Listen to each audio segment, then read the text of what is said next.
Housekeeping. Linis lang tayo ng salamin, housekeeping. Kasi may meeting bukas dito sa conference room, admin office. Housekeeping, linisan po natin.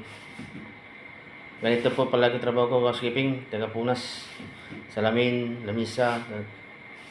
Ang kadalasan trabaho ko dito, housekeeping.